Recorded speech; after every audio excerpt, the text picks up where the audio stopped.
Hello and welcome to another episode of Attacking Third, a CBS Sports Soccer podcast. I'm Sandra and Herrera, lead NWSL writer for CBS Sports. Joined today, as always, by my colleague and co-host Lisa Roman, broadcaster and analyst for CBS Sports. On today's segment, we are going to do a recap of the NWSL Challenge Cup Semifinals. North Carolina Courage and Washington Spirit will meet in the Challenge Cup final. We've got a lot to get through here tonight, folks. Thanks so much for joining us live. Before we get into everything, a quick reminder to follow us on Twitter for all news and updates at Attacking Third. We also have a TikTok and an Instagram now. Follow us across all three platforms at Attacking Third for highlights, cool graphics, breaking news, and so much more. Once again, shout out to everybody joining us live on YouTube. Join the conversation in the chat. We see you're already active and waiting on us. We appreciate the time and patience as always. Hit subscribe at youtube.com/attacking third. Lisa. Sandra. We couldn't have written this up any better. I mean, I tried. I got to give a shout out to Motor City Sean in our chat right now saying that I had correct picks, which I did, but I could not have scripted it to go to that many rounds of penalty kicks. I mean, we just have to talk about it. Wait a minute. Time out. We're going to dive into all the games, but we're going to dive into Spirit and Rain first. But I'm pretty sure that I chose Spirit to take this, but you chose PKs. I did. But you took the Rain in that one. I know. But listen, I still knew it was going to PKs. There's just too much drama. I was like, of course this is going to penalties because Lisa said it would. I was like, oh my goodness.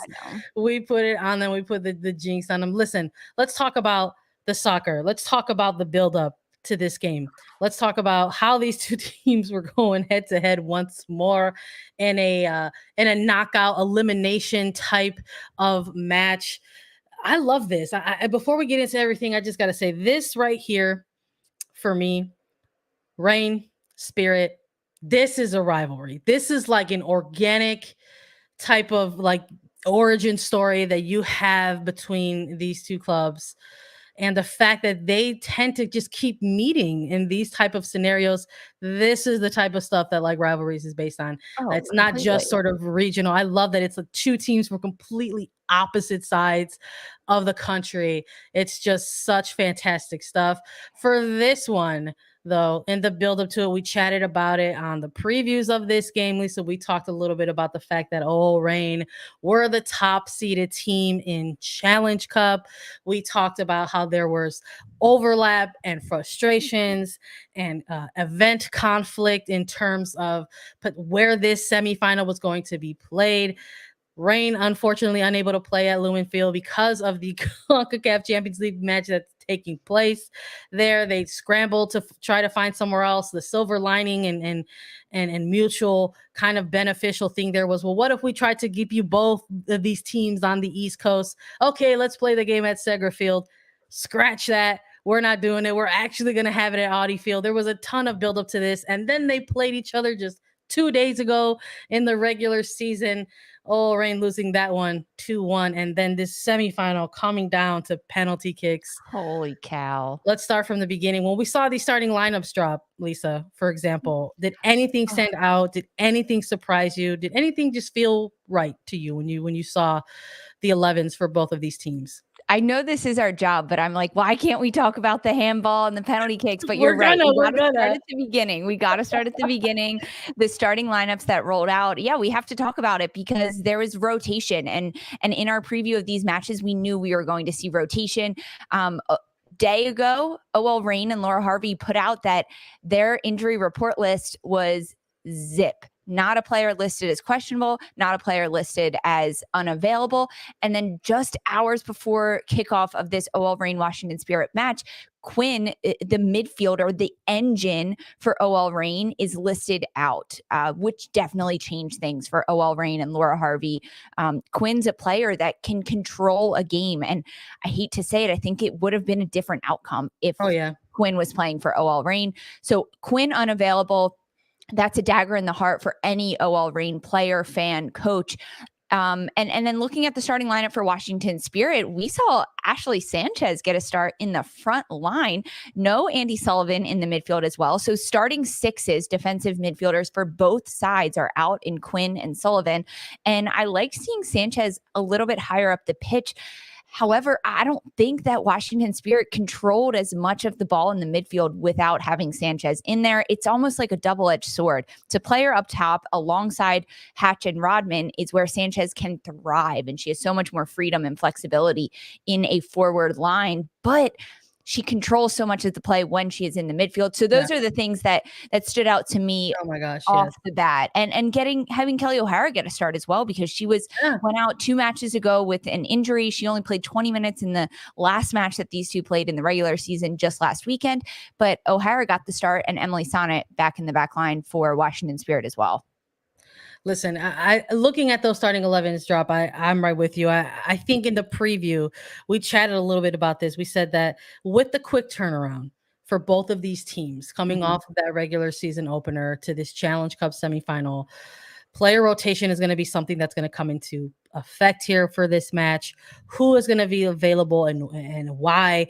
Is the potential for limited minutes going to be something that we see play out? And we did, as a matter of fact, end up seeing that with certain personnel on the pitch. But I think the fact that you had Andy Sullivan and Quinn unavailable for either side of the ball, we saw the midfield kind of that middle third was just I want to be as polite as possible here, but there were just some big key players missing there, and it was a struggle. I think at times it was I don't know if I would call it a game of real momentum swings by any means, but it almost felt like there were certain stretches of time during the regulation where either team struggled to really sort of take control of the game.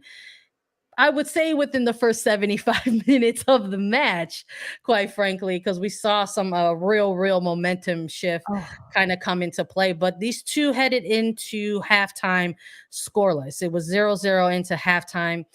Seeing OL Reign having less of the possession at this point, and watching the Spirit have more of it, but not doing as much with it, quite frankly, in that really first good way half. to put it. It was like I said, it was just a real mixed bag for me of like not so much of who wanted it more. Like it's very evident that both of these teams wanted to advance to the final, but there was just like no one was actually like biting their teeth into this match and taking control of it. Now, looking into the second half, I think is when we started to see some of these momentum swings a little bit, right? Yes, I agree completely. I mean, possession wise, it just from the naked eye, if I'm not looking at any of my stats that I do have pulled up, but I'm not going to look at them because it was almost as if OL Reign was controlling so much of the game. And when Washington got the ball, they were just looking to push, which created really effective chances and dangerous looks. But OL Reign was controlling so much of the flow of the game. And in the pregame, and a lot of credit to Jen Hildreth and Ali Watt, they had a great call on this one. And the pregame, getting a little chat with Rose Lavelle of OL Reign about the last match against these two. And Lavelle saying, we didn't control enough of the game. I didn't find the ball as a midfielder enough to dictate the tempo and the pace of this game. And I'm going to do that so much better in this match. And that was a way pregame, like before warmups type of interview that happened.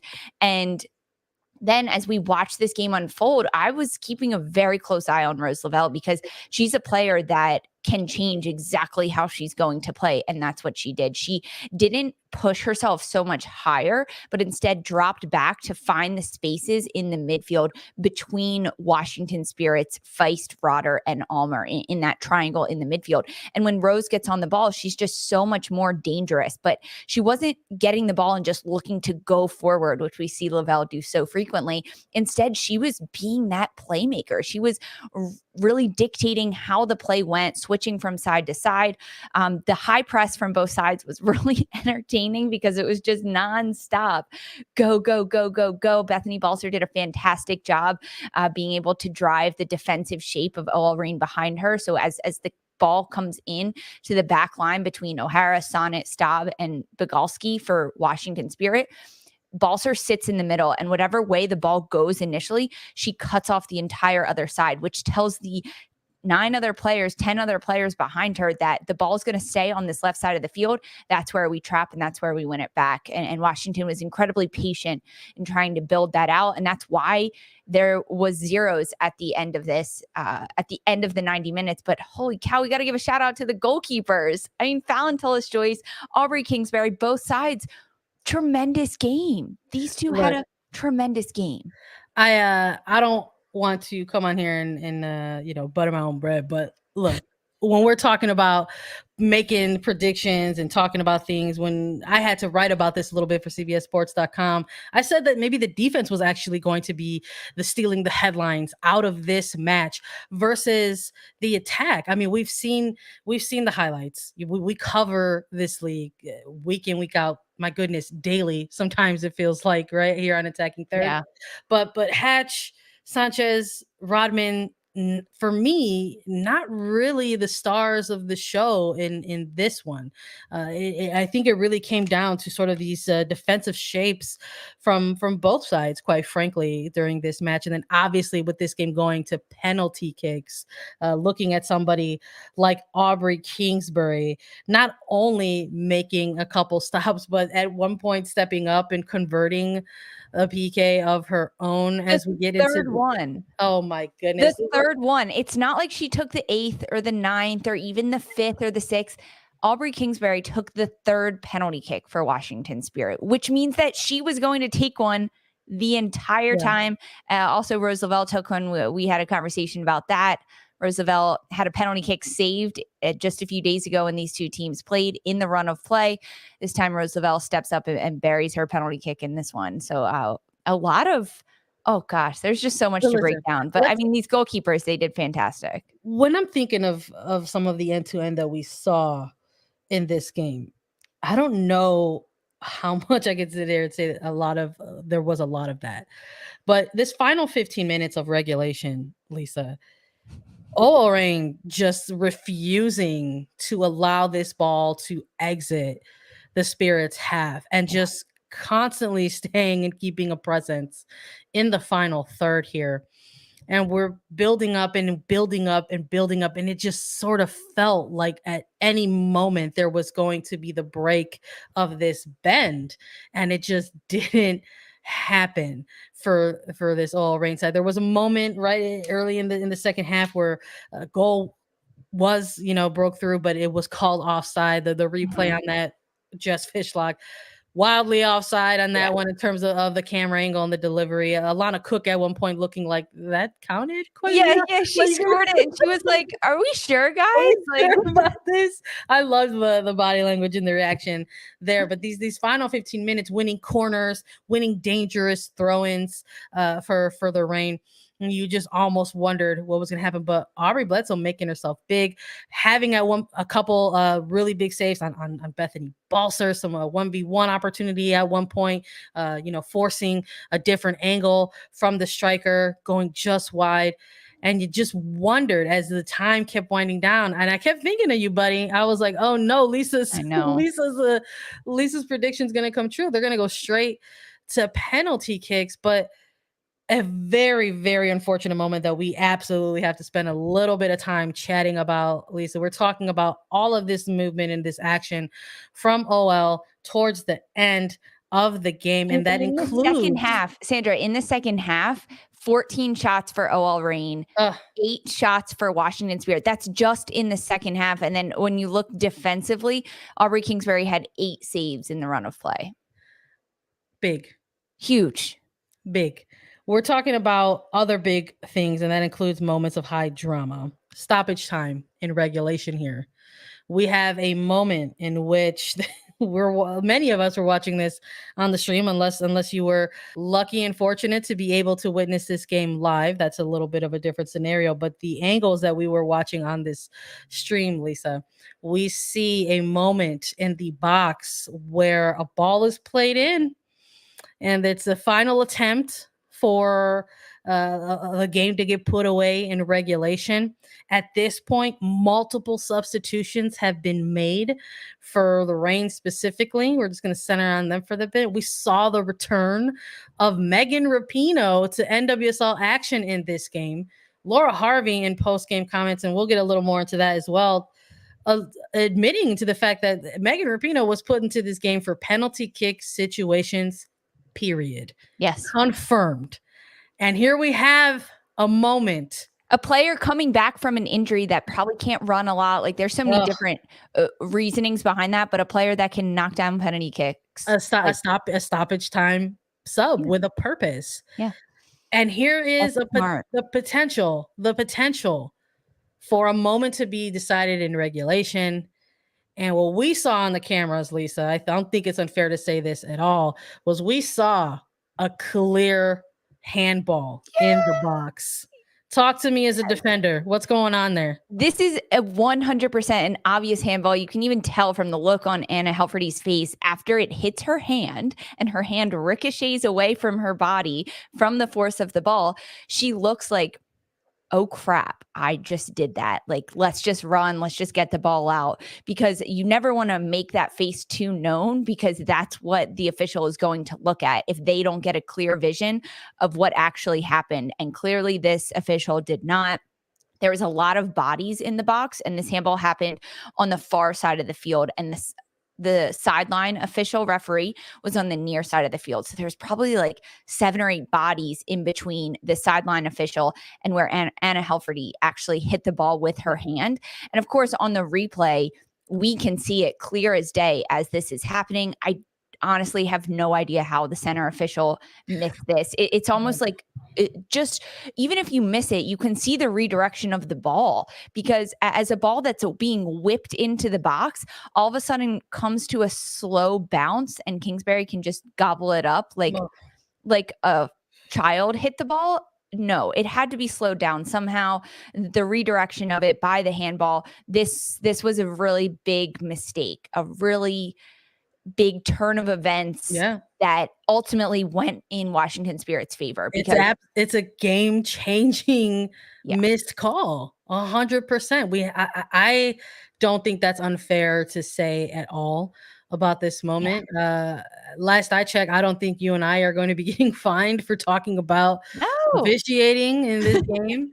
But there were, again, we're talking about certain waves of the game, certain stretches of the game, and there were moments there where you could just sort of tell, like, perhaps it's a high competitive match. It's a knockout. There's a lot round. Going on. There's a knockout round game, and perhaps there's a bit of mentality amongst the officiating crew that, listen, these are 2 top teams. It's a knockout round stage. We're gonna let them play. You know, there's these conversations. I think there was that vibe throughout the entirety of the 90 minutes, because there was some chippy plays. There was some calls being made, a number of fouls being called, but not being whistled until the third one happening. This referee definitely let these teams play, but that's a handball. That is a 100% handball in the box. It changed the direction of the ball. It changed the velocity of the ball. It changed the outcome of the game. It changed the outcome of the game, but you can't even like base it on that, because rule wise, we got to get our rules expert in here, but rules wise, it changed the direction of the ball, which changed the out-civic play because there was runners in behind. It's a different thing sometimes when it's like the ball is just going out anyway. I kicked it out and then it went off my hand. Like there's so many different ways you can look at that, but that was a clear handball that was missed. And that I understand why Laura Harvey is pissed off. I listen, I respect the concept as an officiating crew, that you understand that you're going into a highly competitive match that is a knockout game. That means that it's win or go home, and you want to try to call a fair game while letting the game play out. And there were multiple moments where you could see on both sides of the pitch that both teams were expressing some frustration at some moments during this game with the official. You're talking about some questionable, yellows coming out after the fact or too late after the fact. I mean, my goodness, you're talking about a moment. We talked about this goal that was called offside, and this is a specific moment of the officiating that we can look at and point at and say, okay, This was a moment in which they huddled up, spoke about it. No goal allowed. It was offside. I do not understand why you have a near game-defining moment like this in stoppage time of regulation, and you do not take the same consideration as you would have in perhaps the hour mark of the game. It was just unreal body language for me to sort of be at home taking a look at and view. Didn't want to hear it. Did not want to hear it. Blew the whistle. You're done. You're done. You're done. We're going to PKs. Yes, it's almost as if like his watch was going off, like his timer was beeping, and he looks down and he's like, well, I missed the handball. This is just Lisa speculating. I don't know what happened, but like, that's almost what it felt like, because how do you miss that? How do you not at least talk with your both sideline officials and say, did you guys see anything? That this place is going crazy. Jess Fishlock's yelling in their faces. Megan Rapinoe's in his face. I don't understand what happened. It was bad. Well, hey, listen, we may or may not know. Hopefully we have some great reporters on the ground who can maybe sort of get a chance to ask pro referees about that. We'll see. We'll see what happens. But that was the scenario that set everything into motion for penalty kicks. And of course, the penalty kick shootout wasn't something that was going to be easygoing. It was already high drama. It's already high drama when you go into a penalty kick scenario. Of course. But then you're talking about going to sudden death in a penalty kick situation. It was insane. Did you have any moments throughout this, Lisa, where you were like tipping one way or the other? Because there's moments of momentum that can take place even in a penalty kick shootout. Were there moments where you're like, okay, Reign have got this, and Spirit don't, or Spirit got this and the Reign don't? So I love this question, Sandra. This is really tricky for me, because watching these, I've seen Aubrey Kingsbury stop and be a goalkeeper against so many penalty kicks, and she always has this look on her face that is so determined, that is so badass, that is so, I'm going to take the third penalty kick no matter what. We're not getting to sudden death in these penalty kicks. I'm going to take one as a goalkeeper. I'm going to bury it, and then I'm going to stop all these other ones. And she had that look of determination on her face, which gives me as a viewer a lot of confidence in Washington Spirit and in Kingsbury. However, watching Fallon Tullis-Joyce make all of these tremendous saves against these penalty kicks as a first-year player in this league, Tullis-Joyce is a player that has done her research. She knows the opponents that she is going up against, and she watches the run up to the ball, to which way the hips are moving. She didn't have it all on her face that, yeah, I can take any one of these players. It wasn't scared, though. It was almost just like a blank expression, which as I was watching this, at first I was like, yes, Kingsbury's got this. And then I'm like, wait, here comes Tullis-Joyce, just no emotion and being able to stop all of these. I was a little nervous for Rose Lavelle to take hers. I was a little nervous for Trinity Rodman to take hers, just chewing on the gum for Rodman. I was nervous watching this. Meanwhile, we got a whole other game happening too, coming down to the final minute. I was freaking out. I know. I was with you. I know you and I both had our multiple devices. We were like messaging each other throughout these games. I'm with you though. It's for even those of us who are just watching it, it's a high tense situation. I was like, oh no. I was like, you got to have your lineups. You got to have these scenarios prepared. Only the coolest under pressure can do this. And then you see these very young players taking PKs, and I'm like, oh my goodness, there's just a baby. Like Trinity Rodman. I'm like, oh my gosh. And even Fallon Tullis-Joyce. This is a young player that is first year in the league and now has all this pressure on her shoulders to do this with Megan Rapinoe on the pitch as well. Like, there's just so many different factors that come into this. Ultimately, it ends up being the longest penalty kick shootout in NWSL history. It is also the first time a goalkeeper has taken a penalty kick in a shootout. And Kingsbury, she shoots at third, and she makes 2 saves. This is the first time Washington Spirit win in a penalty kick shootout. Out of their 3 that they have been in, this is the first one that they have won. And now Spirit go to their second straight final. I'm gonna ask Lisa, before we get into the next semifinal, if you had to name a breakout player or MVP for this game, who is it? Is it the obvious choice? Yes, it's Aubrey Kingsbury. There's no question about that, Sandra. Next question. Let's do the post mortem for all rain here in the Challenge Cup. Player for you that was maybe MVP of this team in the Challenge Cup. Oh, that's a good question. Honestly, Tullis-Joyce, she had a fantastic Challenge Cup, really broke onto the scene. And in the last match against Washington Spirit, I guess that was the regular season, but throughout the Challenge Cup just came up big time and time again. There wasn't one player for OL Reign that stood out, because out of however many goals they scored, Bethany Balcer is the only one that got 2 of them. Otherwise, it was spread out amongst players. There was a different starting lineup every single time Laura Harvey put her team out on the pitch in the Challenge Cup. The consistency really coming from Tullis-Joyce, I'm going to say. I liked what I saw from her. I love leaning into 2 goalkeepers, as choosing them for both sides of the pitch here.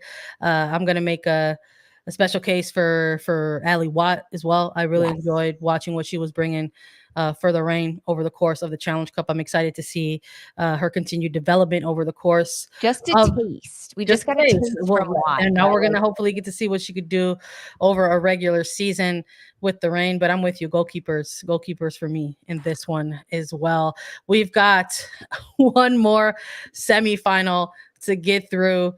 And there was some exciting moments there, I think, for that we're going to have to chat about as well. We got Kansas City and North Carolina Courage for you all coming up next. This is your captain. Our mission: to seek out new life, push the boundaries of what is known and what is possible. I'm standing on the surface of a comet. No one can know the future. One can only follow one's instincts. This crew can do anything. Let's show them what you got.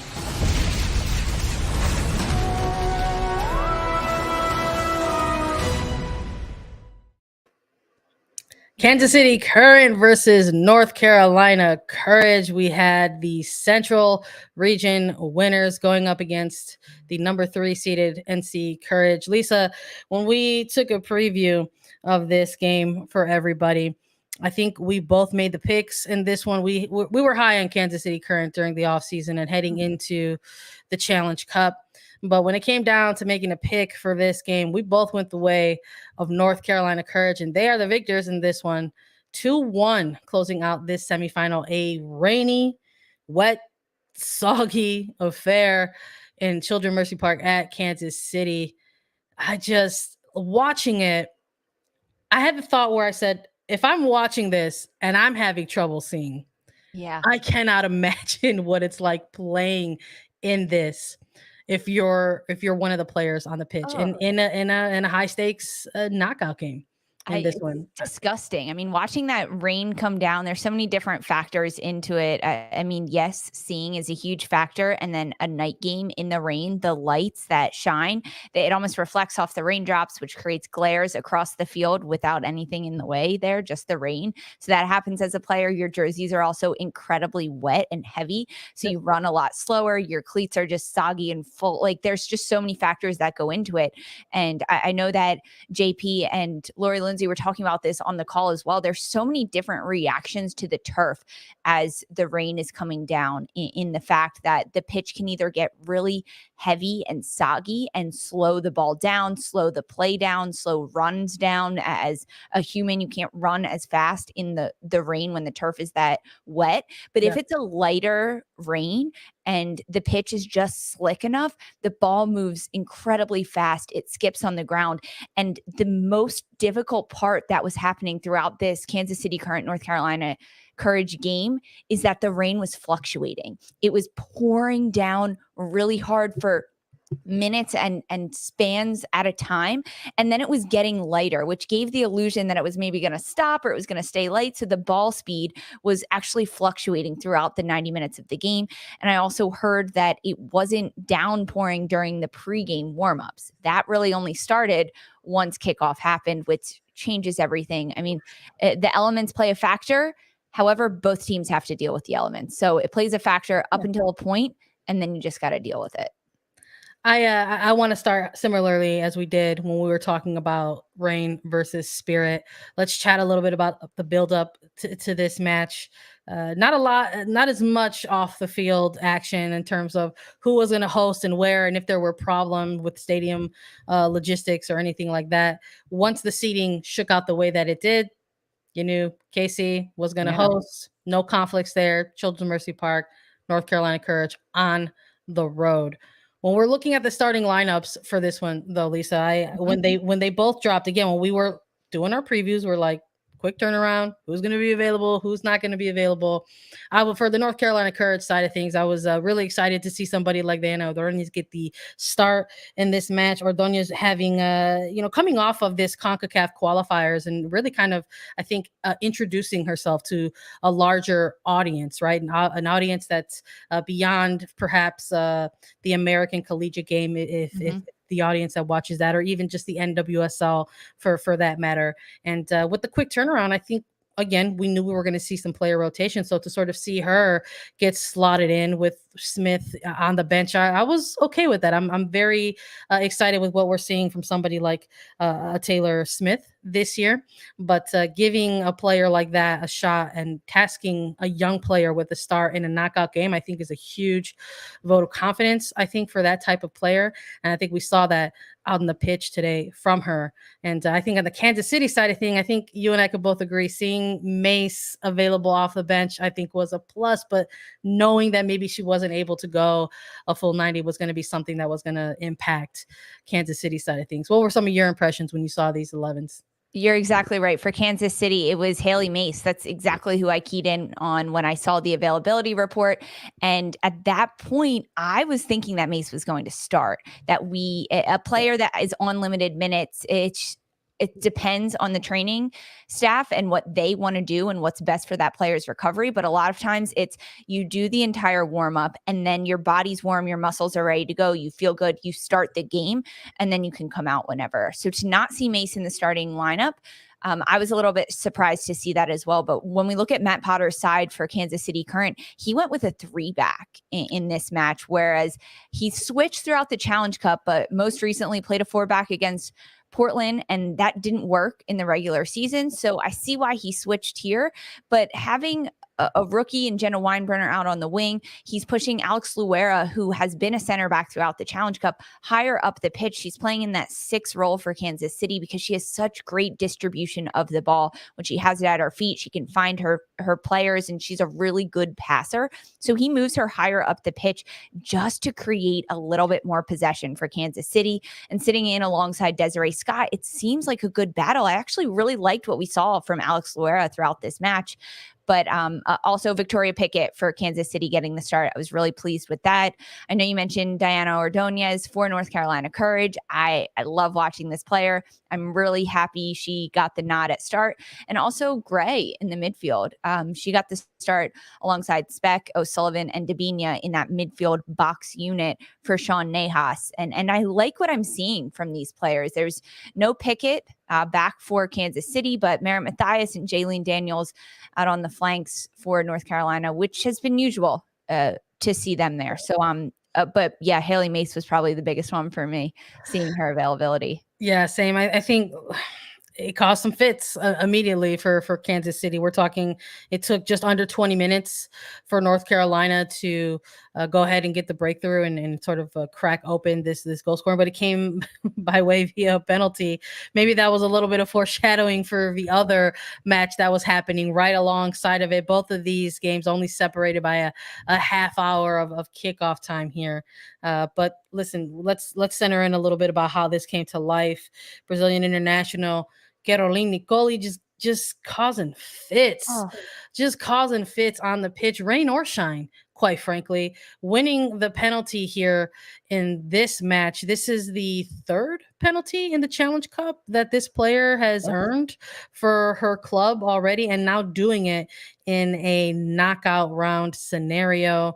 You could just see it in this player that she's going to be causing some headaches for backlines across the league as the regular season continues to get underway, and this sort of magical partnership between her, Kerolin, and her compatriot in Debhina. Just, you go out there and you go win those PKs, and you know what? I'll step up and I'll just put them away. Like, what? That's exactly what happened, because Kerolin gets it. She draws the third one, as you mentioned. She draws in the Challenge Cup. It's the third one Debhina has taken. She went 2 for 3 in knocking down those penalty kicks, but Debhina scored her 5th goal in the Challenge Cup in this match. That's the most in history for Challenge Cup. So congratulations to Debhina there. I love some fun fact stats for everyone. But Kerolin is going to continue to draw penalty kicks, and it is because she is fearless with the ball in the box, and defenders don't know when to step on her. Because as a defender, if there's a forward doing a lot of step overs, trying to get around you, trying to get a cross in or a shot off or to lay the ball off, and you're already inside the box, you can't let that happen. You can't let the shot get off. You can't let the cross get off, or you can't let them make a pass. So as a defender, you have to step at some point and try to make that tackle and go in hard, slide tackle the ball out, do something. But because Kerolin is so quick with her feet and she just dances on top of the ball, she gets out of it. She actually flicks the ball over the defender's feet 9 out of 10 times. If you go back and watch it, it's so impressive. And because of that, then the defender fouls her. So this is going to be a theme throughout Kerolin's reign in the NWSL, drawing penalty kicks. And then, of course, Debhina to just step up behind her and be able to nail them down. I mean, you could see it as soon as it happened. Kerolin knew, like, yep, I got a penalty kick, and Debhina was like, yep, I'm gonna put it away. Yeah, and you know, it just 19-minute, right? This is very early in the game, the build up to this penalty kick, but then you also have this go ahead goal that takes place for the Courage just past the half-hour mark.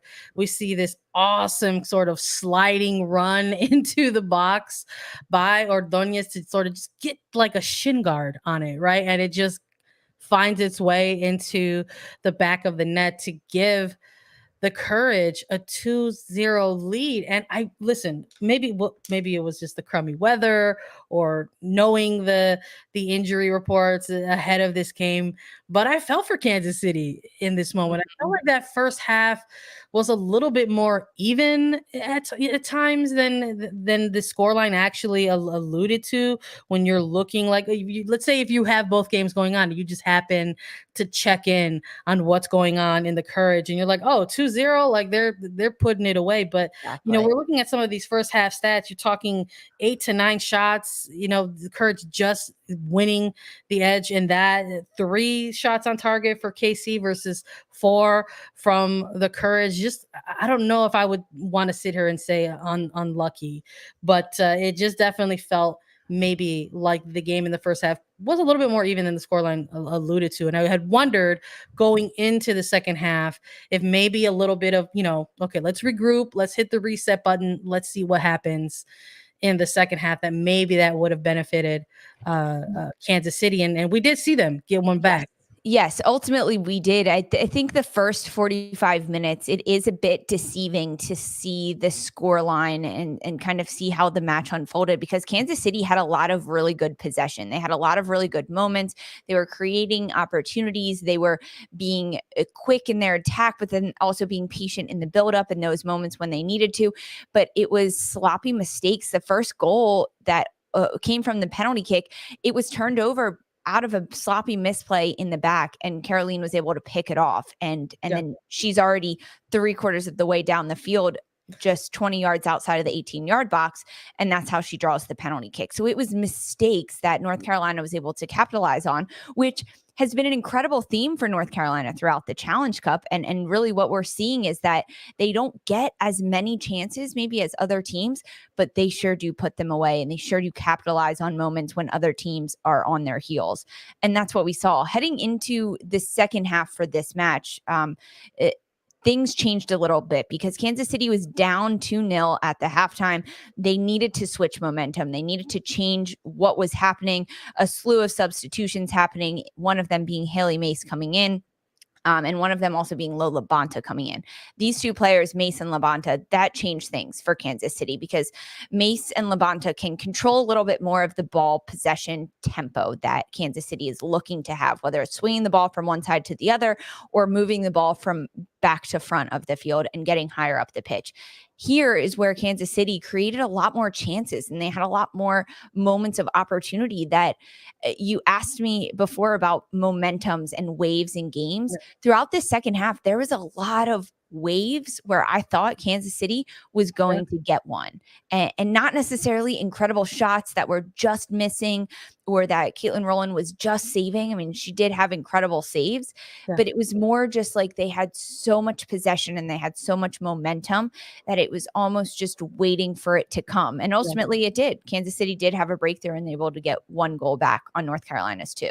Yeah, and it came via substitution, quite frankly. Like things like that, like, player personnel, mid-game adjustments are the things that could perhaps sort of turn or change those waves of momentum. And we saw Addie McCain come on in for Elise Bennett. And just a few moments, just minutes later, connecting with Kristen Hamilton to try to get one back in the 79th minute. And you knew it was going to be Kristen Hamilton. You knew it was going to be Hamilton. I mean, at this point, who else is it going to be in the game? At least Bennett got subbed out. And we're talking about injury reports, right? And how it's impacted all of the teams, quite frankly, all Final Four of the clubs in these Challenge Cup semifinals. But, whether we're talked about Kansas City, but also on the Courage side of things, they've been without Casey Murphy, Carson Pickett, who was outstanding for them in 2021, sort of navigating her way through some injury right now. Kiki Pickett as well, and then knowing that Lynn Williams is out for the remainder of 2022 with a season-ending injury, and Sam Mewis is currently navigating a right knee injury as well. These are two big pieces for this current side, where maybe if you're looking at the roster and perhaps you're a neutral viewing this game, you're like, well, who is going to come in and be that person for the Current to try to come in a knockout round situation and try to maybe turn the game around a little bit. And for this one, it was Addie McCain, quite frankly, coming on in to get this done. But unfortunately, it just maybe kind of came too little too late. The goal time was not on the side of Kansas City Current, which I think maybe is what we should chat a little about for their postmortem in Challenge Cup, because they are now officially out. Their focus will be on the regular season, but it just sort of felt, again, we're talking about waves and shifts of momentum, that maybe if there was a little bit more time left in this game, we would have possibly seen something else happen via the Current, but we just didn't see that play out. Ended 2-1. I agree completely with that, because poor Kansas City, I mean, this is a team that last year I had no hope or faith in them. I mean that lovingly, Kansas City. And they made so many great off-season changes and movement around. And even at the start of the Challenge Cup, we were high on them and we were excited for what Kansas City could do. And then to watch them throughout the Challenge Cup almost just run through the central region and say, we're here and we're going to make a name for ourselves.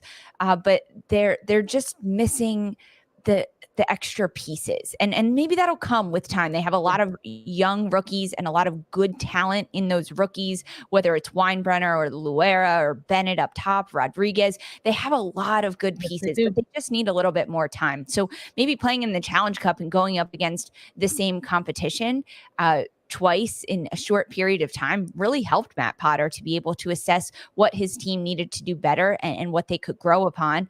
And they have an entire regular season ahead of them, -1 game. So future is still bright for Kansas City. This is by no means a funeral for them at all, but North Carolina was the better team in this scenario. Kerolin is fantastic. Her and Debhina together are just incredible to watch. This team's going to go on a run this year. We'll see. Just to close it out for Kansas City, similarly like we did with Spirit and the Reign. When you're looking at Kansas City, who was maybe the MVP or breakout player for you for Kansas City during their Challenge Cup competition? I really like Alex Luera. I could say Kristen Hamilton, but she's a player that I know is really good and that has always been really good, and she will always put the team on her back. But maybe MVP for her and breakout for Alex Loera. Loera, fantastic player, a rookie coming into Kansas City, and she played in the back line and she did a tremendous job. And then even moving her into the midfield, she was able to do so much and control so much of the game. And as a rookie, that's really hard to do, especially when you're going up against a box midfield in North Carolina, even in this match in particular. I'm very excited to watch Alex Loera throughout this rookie year for her. Yeah, I feel you on that for sure. I think if I'm looking for Kansas City Current during their Challenge Cup, MVP Hamilton for sure. She has been someone that they have relied on since they got her midseason last year, and it's just the continuation of that in 2022. But I really, really have enjoyed what we've seen out of Elise Bennett for the Current, a player who had an opportunity, quite frankly, and unsure if we're seeing this much of Elise Bennett if a player like Lynn Williams is available and healthy for Kansas City. But that's soccer sometimes for you, and we got to see some really good stuff. That says more about Elise Bennett in a player that probably knew she wasn't going to get a lot of time, and then the opportunity presented itself, and she has taken this opportunity and ran with it. Huge props to Elise Bennett for that. Absolutely, 100%. We're looking at North Carolina Courage. They are moving on. No postmortem for them yet. But when we're looking at perhaps their group stage and this semifinal, who is the breakout player for you, or who's MVP for this North Carolina Courage side? Well, I have a feeling we're going to say the same person, but I'm going to say Kerolin. For breakout or MVP? Yeah. Both. I'm going to say for both too. I have enjoyed watching her play so much during the Challenge Cup. It's been exciting. I think there's something about, obviously I think you could make the case for Debhina, but she has become just this integral, essential player for the Courage. And I don't know if you could have told me 5 years ago that a Brazilian international was going to come to North Carolina and become this sort of integral face of the franchise type of player. I would have been like, stop pulling my chain. You just know that I'm here and I'm hyped and I get excited for all Latinas in the league, and then just stop yanking my chain. But that's where we're at. And this is the type of player who just sort of rises to these occasions, loves a big stage, loves a big sort of knockout game. And I love what she brings to this team, and 0% shocked that she ended up on the score sheet to close it out. So we will see. We've got Washington Spirit versus North Carolina Courage for the Challenge Cup final. Two teams coming out of the East region. Who would have thought? Here we are. I love it. I need to let everybody know before we close out this episode, we are going to have a live pregame show May 7th, 12:30 to 1 p.m. Eastern, before the Challenge Cup final kicks off, with Lori, Lindsay, and we're going to be there for you in the post game as well. We love hanging out with you all. We love doing the live reactions. We love doing the live show. So make sure that you join us for the Challenge Cup final on May 7th. Thank you all so much for listening to Attacking Third. As always, you can follow us on Twitter and now on TikTok and Instagram at Attacking Third for so much more. We're on Apple Podcasts, Spotify, Stitcher, and anywhere you listen to your shows. We're also available as video. Hit subscribe at youtube.com/Attacking Third. If you have any questions for us, I'm going to tell you how you can get them answered, because I know folks always join us on the lives and want to hit us with questions, but here's how you actually get them answered. You got to go to Apple Podcasts and leave us a 5-star review on Apple Podcasts with your question, and Lisa and I will answer it during a mailbag segment on Attacking Third. And Lisa and I will be back Wednesday following all kinds of NWSL action. We're going to be back to cover so much more for you all. For Sandra Herrera and Lisa Roman, this was Attacking